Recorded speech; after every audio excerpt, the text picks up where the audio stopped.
Están escuchando la lectura del libro El deseado de todas las gentes.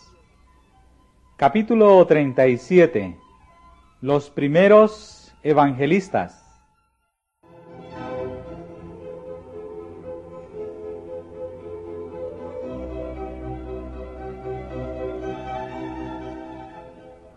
Los apóstoles eran miembros de la familia de Jesús y le habían acompañado mientras viajaba a pie por Galilea. Habían compartido con él los trabajos y penurias que le habían tocado.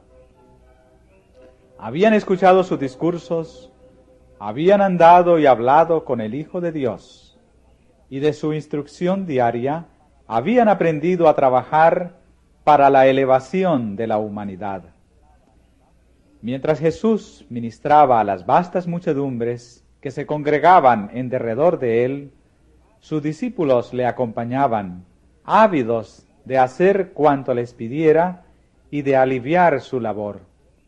Ayudaban a ordenar a la gente, traían a los afligidos al Salvador y procuraban la comodidad de todos. Estaban alertas para discernir a los oyentes interesados.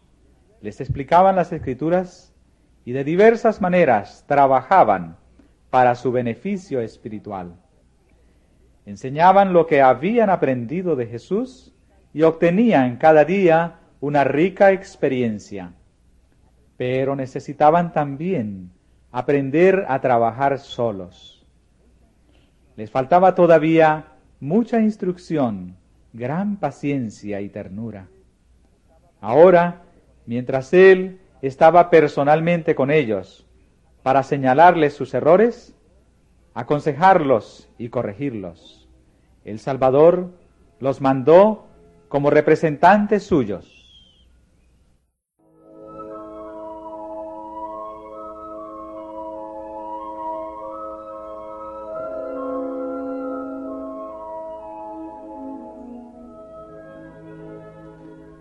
Mientras habían estado con él, los discípulos se habían sentido con frecuencia perplejos a causa de las enseñanzas de los sacerdotes y fariseos, pero habían llevado sus perplejidades a Jesús.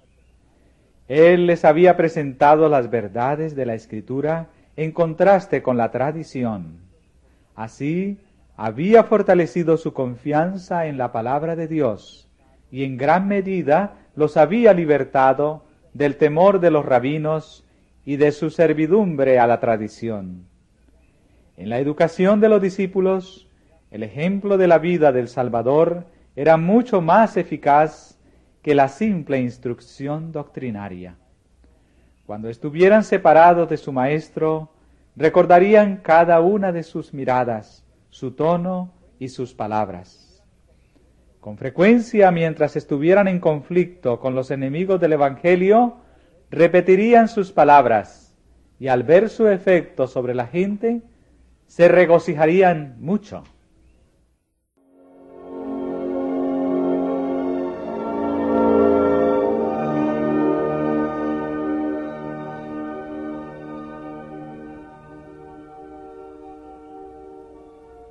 Llamando a los 12 en derredor de sí, Jesús les ordenó que fueran de 2 en 2 por los pueblos y aldeas. Ninguno fue enviado solo, sino que el hermano iba asociado con el hermano, el amigo con el amigo. Así podían ayudarse y animarse mutuamente, consultando y orando juntos, supliendo cada uno la debilidad del otro. De la misma manera, envió más tarde a los 70. Era el propósito del Salvador que los mensajeros del Evangelio se asociaran de esta manera.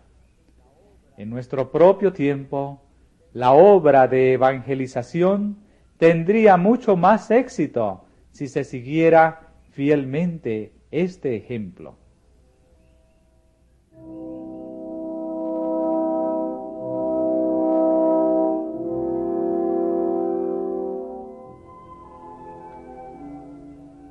El mensaje de los discípulos era el mismo que el de Juan el Bautista y el de Cristo mismo. el reino de los cielos se ha acercado. No debían entrar en controversia con la gente acerca de si Jesús de Nazaret era el Mesías, sino que en su nombre debían hacer las mismas obras de misericordia que él había hecho. Les ordenó: sanad enfermos, limpiad leprosos, resucitad muertos, echad fuera demonios. De gracia recibisteis, dad de gracia.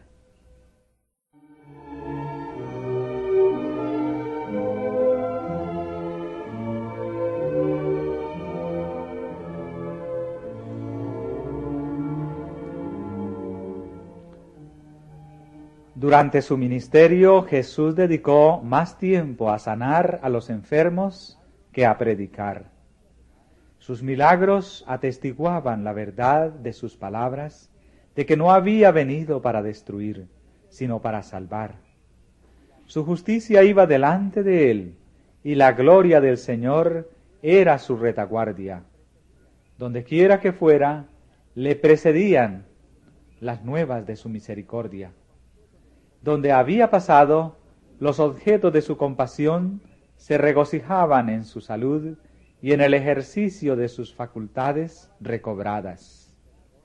Se congregaban muchedumbres en derredor de ellos para oír de sus labios las obras que el Señor había hecho. Su voz era el primer sonido que muchos habían oído, su nombre la primera palabra que hubiesen pronunciado, su rostro el primero que hubiesen mirado. ¿Por qué no habrían de amar a Jesús y cantar sus alabanzas? Mientras él pasaba por los pueblos y ciudades, era como una corriente vital que difundía vida y gozo por donde quiera que fuera.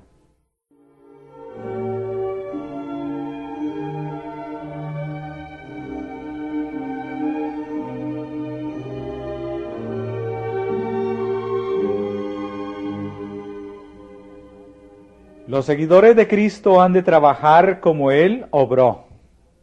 Hemos de alimentar a los hambrientos, vestir a los desnudos y consolar a los dolientes y afligidos. Hemos de ministrar a los que desesperan e inspirar esperanza a los descorazonados. Y para nosotros se cumplirá también la promesa: irá tu justicia delante de ti, y la gloria de Jehová será tu retaguardia. El amor de Cristo, manifestado en un ministerio abnegado, será más eficaz para reformar al que yerra que la espada o el tribunal. Estas cosas son necesarias para infundir terror al violador de la ley, pero el amante misionero puede hacer más que esto.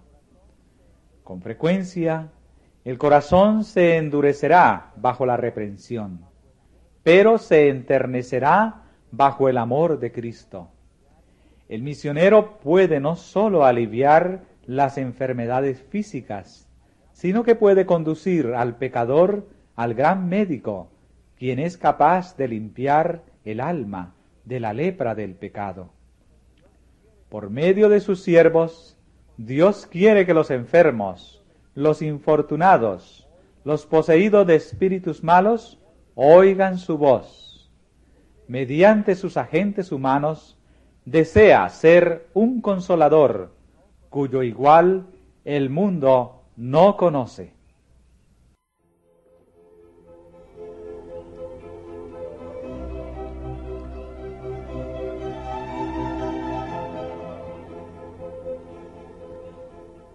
En su primera gira misionera, los discípulos debían ir solamente a las ovejas perdidas de la casa de Israel.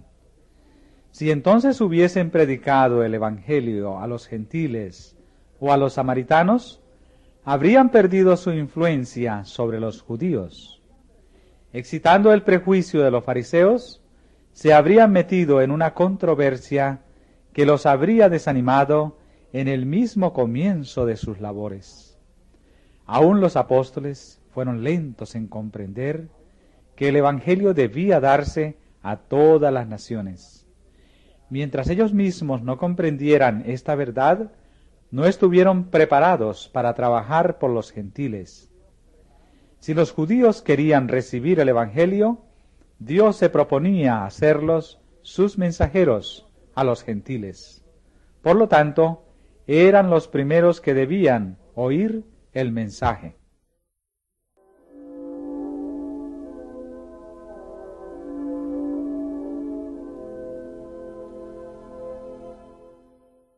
Por todo el campo de labor de Cristo había almas despertadas que comprendían ahora su necesidad y tenían hambre y sed de la verdad. Había llegado el tiempo en que debían mandarse las nuevas de su amor a esas almas anhelantes. A todas estas debían ir los discípulos como representantes de Cristo. Los creyentes habían de ser inducidos a mirarlos como maestros divinamente designados, y cuando el Salvador les fuese quitado, no quedarían sin instructores.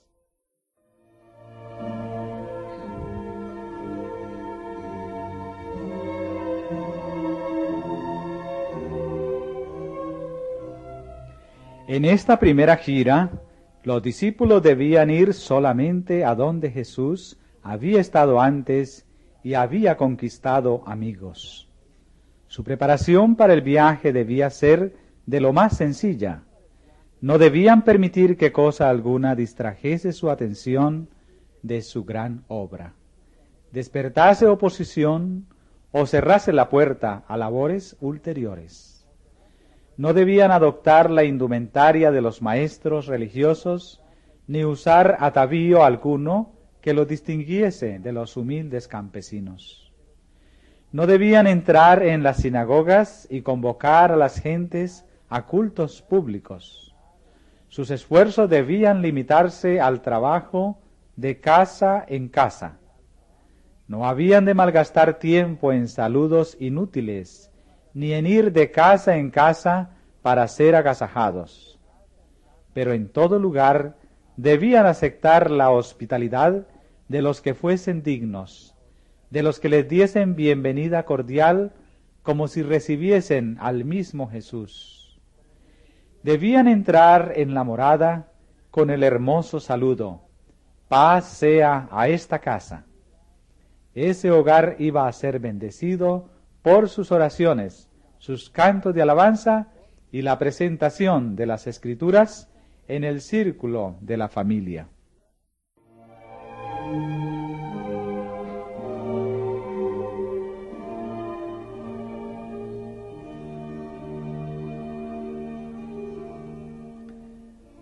Estos discípulos debían ser heraldos de la verdad y preparar el camino para la venida de su Maestro.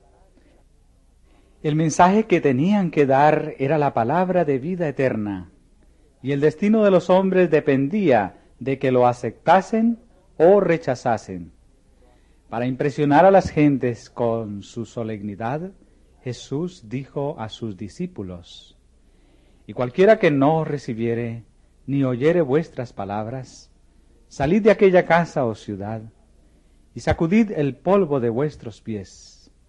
De cierto os digo que el castigo será más tolerable a la tierra de los de Sodoma y de los de Gomorra en el día del juicio que a aquella ciudad.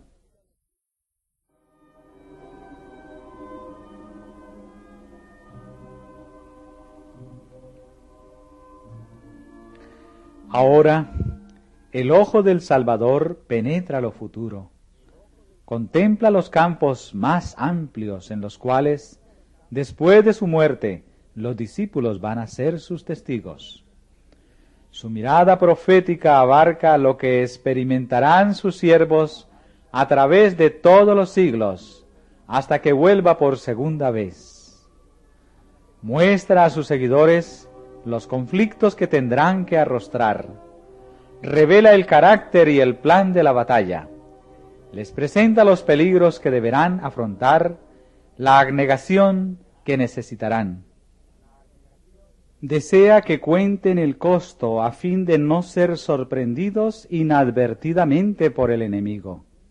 Su lucha no había de reñirse contra la carne y la sangre, sino contra los principados, contra las potestades, contra los gobernantes de las tinieblas de este mundo, contra las huestes espirituales de iniquidad en las regiones celestiales.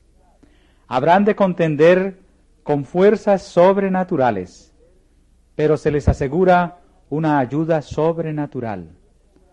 Todos los seres celestiales están en este ejército, y hay más que ángeles en las filas.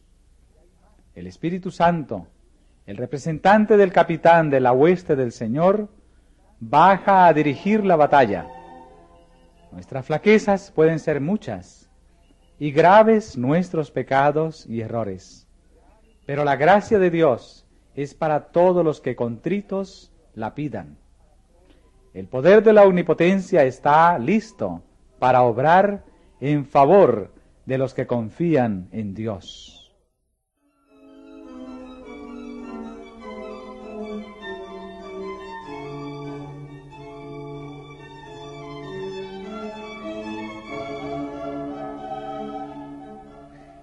He aquí, dijo Jesús, yo os envío como a ovejas en medio de lobos. Sed pues prudentes como serpientes y sencillos como palomas. Cristo mismo no suprimió una palabra de la verdad, sino que la dijo siempre con amor. Ejerció el mayor tacto y atención reflexiva y bondadosa en su trato con la gente. Nunca fue rudo ni dijo innecesariamente una palabra severa. Nunca causó una pena innecesaria a un alma sensible. No censuró la debilidad humana. Denunció intrépidamente la hipocresía, la incredulidad y la iniquidad, pero había lágrimas en su voz al pronunciar sus severas reprensiones. Lloró sobre Jerusalén, la ciudad que él amaba, que se negaba a recibirle a él, el camino, la verdad y la vida. Sus habitantes le rechazaron a él, el Salvador, pero los consideró con compasiva ternura y con una tristeza tan profunda que quebrantaba su corazón. Cada alma era preciosa a su vista. Aunque siempre se conducía con divina dignidad, se inclinaba con la consideración más tierna hacia cada miembro de la familia de Dios. En todos los hombres veía almas caídas, a las cuales era su misión salvar.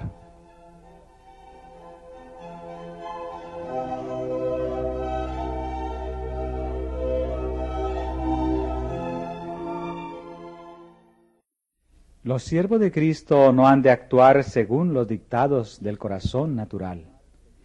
Necesitan tener una íntima comunión con Dios, no sea que, bajo la provocación, el yo se levante y ellos dejen escapar un torrente de palabras inconvenientes que disten mucho de ser como el rocío y como las suaves gotas que refrescan las plantas acostadas. Esto es lo que Satanás quiere que hagan, porque estos son sus métodos. Es el dragón el que se aira, es el espíritu de Satanás el que se revela en la cólera y las acusaciones. Pero los siervos de Dios han de ser representantes suyos.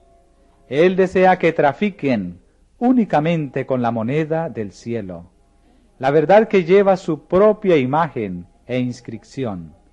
El poder por el cual han de vencer al mal es el poder de Cristo.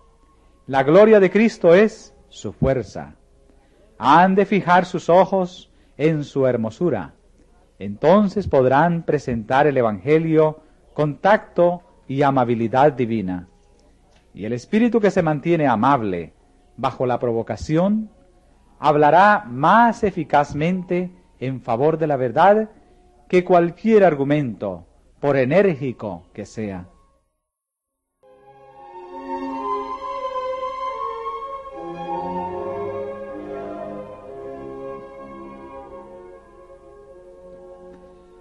Los que se ven envueltos en una controversia con los enemigos de la verdad tienen que arrostrar no solo a los hombres, sino a Satanás y sus agentes.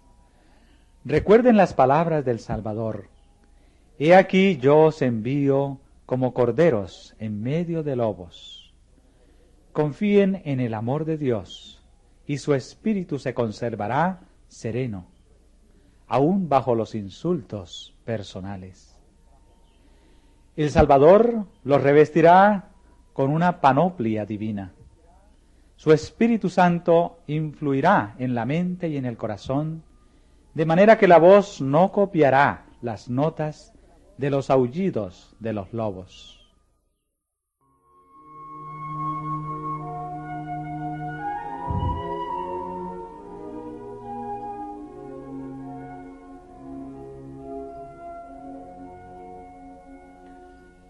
Continuando sus instrucciones a sus discípulos, Jesús dijo: guardaos de los hombres. No debían poner confianza implícita en aquellos que no conocían a Dios, ni hacerlos sus confidentes, porque esto daría una ventaja a los agentes de Satanás. Las invenciones humanas contrarrestan con frecuencia los planes de Dios. Los que edifican el templo del Señor deben construir de acuerdo con el dechado mostrado en el monte, la semejanza divina. Dios queda deshonrado y traicionado el Evangelio cuando sus siervos dependen de los consejos de hombres que no están bajo la dirección del Espíritu Santo.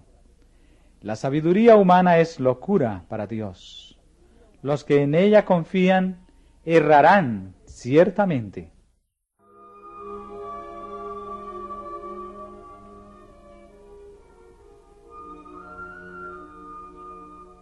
Os entregarán a los concilios, y seréis llevados ante gobernadores y reyes por mi causa, para testimonio a ellos y a las naciones. La persecución esparcirá la luz. Los siervos de Cristo serán llevados ante los grandes de la tierra, quienes, de otra manera, nunca habrían oído tal vez el Evangelio. La verdad ha sido presentada falsamente a estos hombres. Han escuchado falsas acusaciones contra la fe de los discípulos de Cristo. Con frecuencia su único medio de conocer el verdadero carácter de esta fe es el testimonio de aquellos que son llevados a juicio por ella. En el examen se les pide que contesten y sus jueces escuchan el testimonio dado. La gracia de Dios será concedida a sus siervos para hacer frente a la emergencia. En aquella hora os será dado, dijo Jesús, ¿qué habéis de hablar? Porque no sois vosotros los que habláis, sino el Espíritu de vuestro Padre que habla en vosotros. Al iluminar el Espíritu de Dios la mente de sus siervos, la verdad será presentada con su poder divino y su alto valor. Los que rechazan la verdad se levantarán para acusar y oprimir a los discípulos, pero bajo la pérdida y el sufrimiento y aún hasta la muerte, los hijos del Señor han de revelar la mansedumbre de su divino ejemplo. Así se verá el contraste entre los agentes de Satanás y los representantes de Cristo.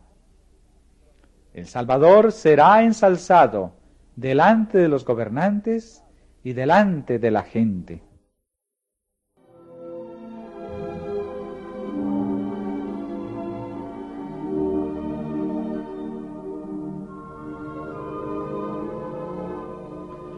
Los discípulos no fueron dotados del valor y la fortaleza de los mártires hasta que necesitaron esta gracia. Entonces se cumplió la promesa del Salvador. Cuando Pedro y Juan testificaron delante del Sanedrín, los hombres se maravillaban y les conocían que habían estado con Jesús. De Esteban se dice que todos los que estaban sentados en el concilio, puestos los ojos en él, vieron su rostro como el rostro de un ángel. Los hombres no podían resistir a la sabiduría y al espíritu con que hablaba. Y Pablo, escribiendo acerca de su propio juicio ante el tribunal de los Césares, dice: en mi primera defensa nadie estuvo conmigo, antes todos me abandonaron. Mas el Señor estuvo conmigo y me esforzó para que por medio de mí la predicación fuese cumplidamente hecha, y para que oyesen todos los gentiles, y así yo fui librado de la boca del león.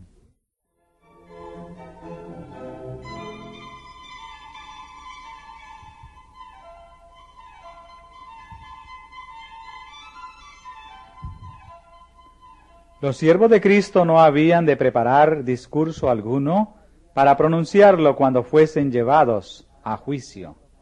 Debían hacer su preparación día tras día, al atesorar las preciosas verdades de la palabra de Dios y al fortalecer su fe por la oración. Cuando fuesen llevados a juicio, el Espíritu Santo les haría recordar las verdades que necesitasen.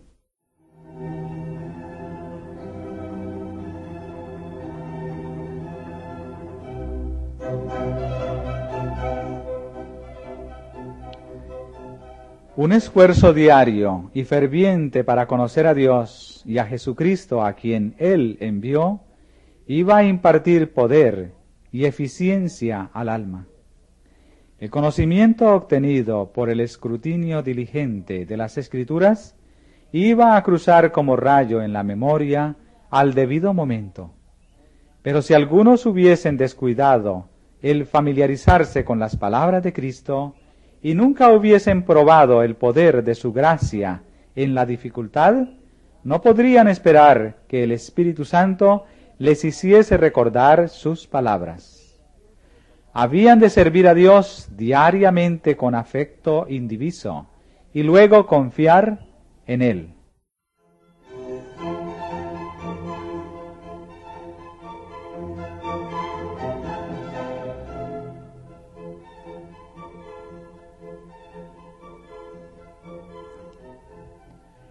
Tan acérrima sería la enemistad hacia el Evangelio que aun los vínculos terrenales más tiernos serían pisoteados. Los discípulos de Cristo serían entregados a la muerte por los miembros de sus propias familias. Y seréis aborrecidos de todos por mi nombre, añadió. Mas el que perseverare hasta el fin, éste será salvo. Pero les ordenó no exponerse innecesariamente a la persecución. Con frecuencia, él mismo dejaba un campo de labor para otro, a fin de escapar a los que estaban buscando su vida. Cuando fue rechazado en Nazaret y sus propios conciudadanos trataron de matarlo, se fue a Capernaum, y allí la gente se asombró de su enseñanza, porque su palabra era con potestad. Asimismo, sus siervos no debían desanimarse por la persecución, sino buscar un lugar donde pudiesen seguir trabajando por la salvación de las almas.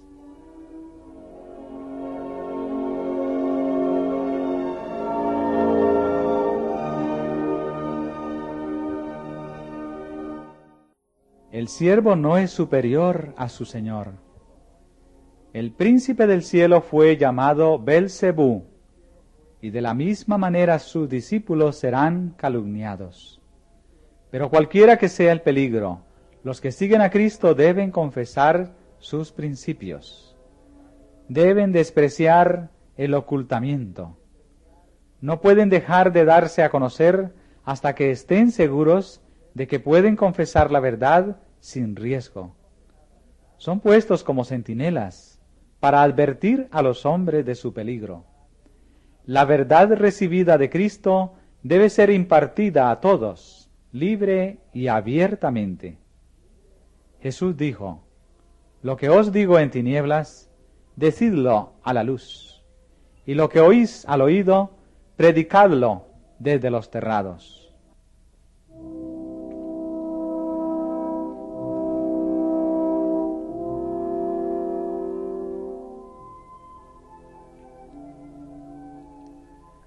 Jesús mismo nunca compró la paz por la transigencia.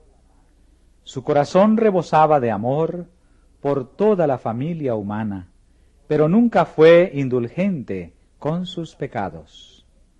Amaba demasiado a los seres humanos para guardar silencio mientras éstos seguían una conducta funesta para sus almas, las almas que él había comprado con su propia sangre. Él trabajaba para que el hombre fuese fiel a sí mismo, fiel a su más elevado y eterno interés. Los siervos de Cristo son llamados a hacer la misma obra y deben velar, no sea que al tratar de evitar la discordia, traicionen la verdad. Han de seguir lo que hace a la paz, pero la verdadera paz no puede obtenerse traicionando los buenos principios. Y ningún hombre puede ser fiel a estos principios sin excitar oposición. Un cristianismo espiritual recibirá la oposición de los hijos de la desobediencia. Pero Jesús dijo a sus discípulos: no temáis a los que matan el cuerpo, mas el alma no pueden matar. Los que son fieles a Dios no necesitan temer el poder de los hombres, ni la enemistad de Satanás. En Cristo está segura su vida eterna. Lo único que han de temer es traicionar la verdad, y así el cometido con que Dios los honró.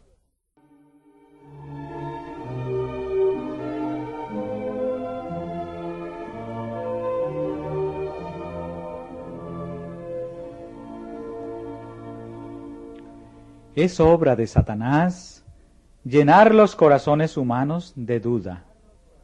Los induce a mirar a Dios como un juez severo. Los tienta a pecar y luego a considerarse demasiado viles para acercarse a su Padre Celestial o para despertar su compasión. El Señor comprende todo esto.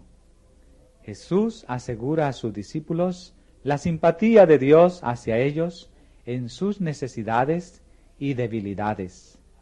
No se exhala un suspiro, no se siente un dolor, ni ningún agravio atormenta el alma, sin que haga también palpitar el corazón del Padre.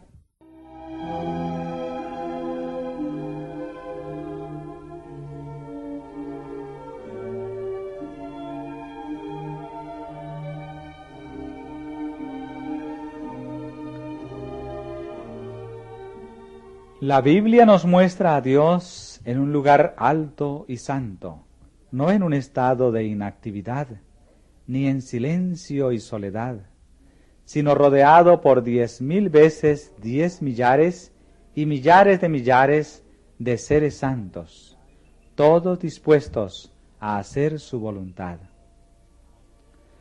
Por conducto que no podemos discernir, está en activa comunicación con cada parte de su dominio. Pero es en el grano de arena de este mundo, en las almas por cuya salvación dio a su Hijo unigénito, donde su interés y el interés de todo el cielo se concentran. Dios se inclina desde su trono para oír el clamor de los oprimidos. A toda oración sincera, Él contesta: aquí estoy. Levanta al angustiado y pisoteado. En todas nuestras aflicciones, Él es afligido. En cada tentación y prueba, el ángel de su presencia está cerca de nosotros para librarnos.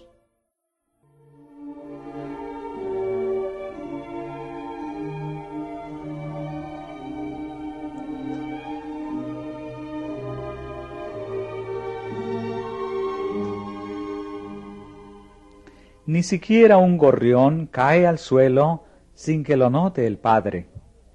El odio de Satanás contra Dios le induce a odiar todo objeto del cuidado del Salvador.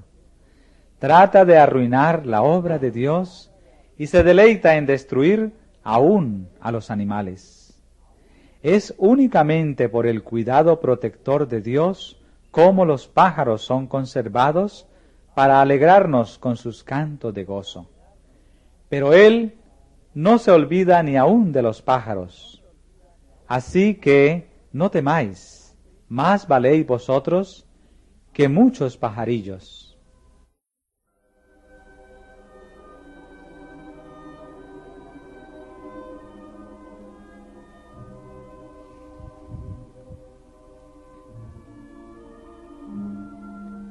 Y Jesús continúa: así como me confesasteis delante de los hombres, os confesaré delante de Dios y de los santos ángeles.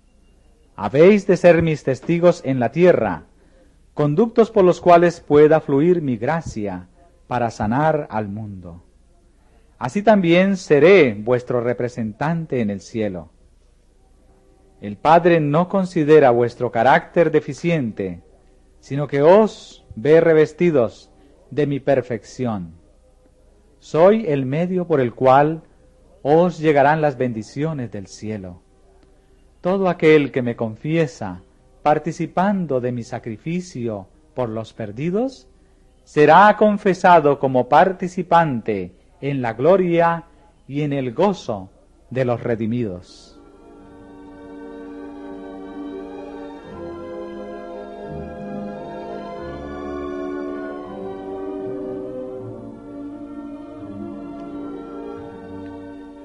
El que quiera confesar a Cristo debe tener a Cristo en sí.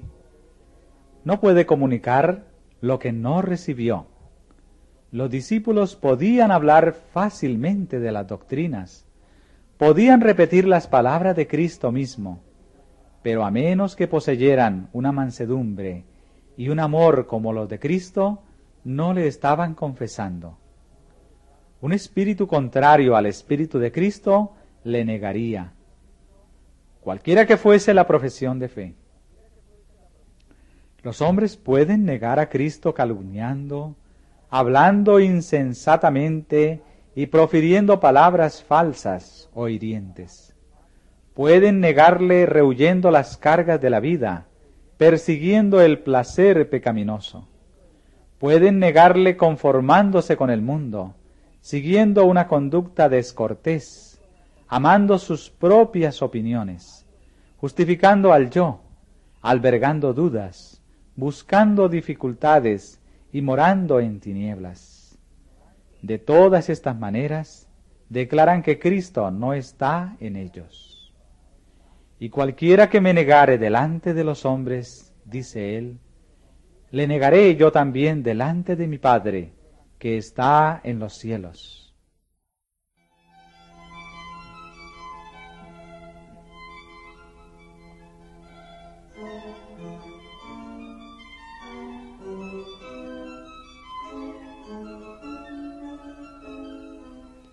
El Salvador ordenó a sus discípulos que no esperasen que la enemistad del mundo hacia el Evangelio sería vencida, ni que después de un tiempo la oposición cesaría.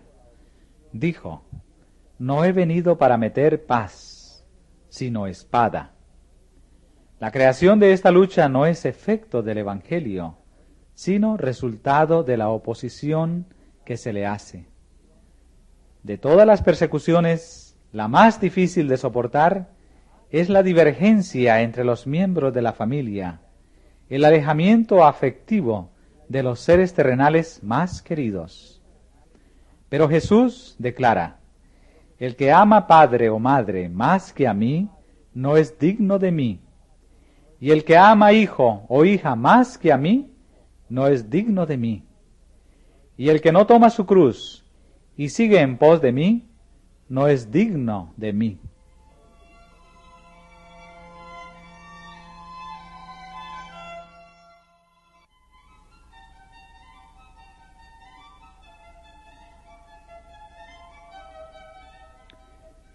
La misión de los siervos de Cristo es un alto honor y un cometido sagrado.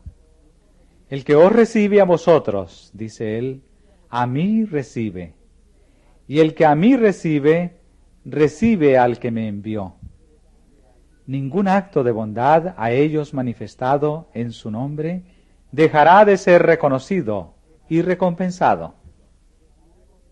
Y en el mismo tierno reconocimiento, Él incluye a los más débiles y humildes miembros de la familia de Dios. Cualquiera que diere a uno de estos pequeñitos un vaso de agua fría solamente, a aquellos que son como niños en su fe y conocimiento de Cristo, en nombre de discípulos, de cierto os digo, que no perderá su recompensa.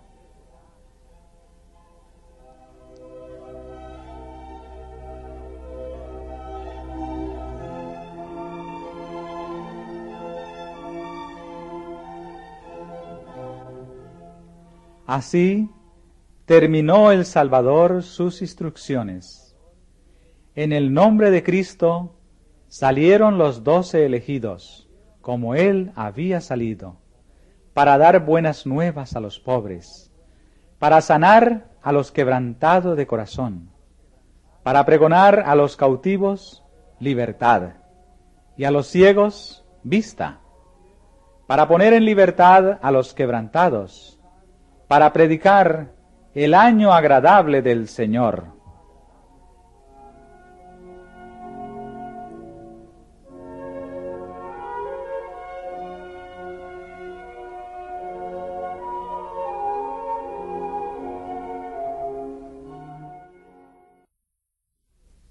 Este capítulo está basado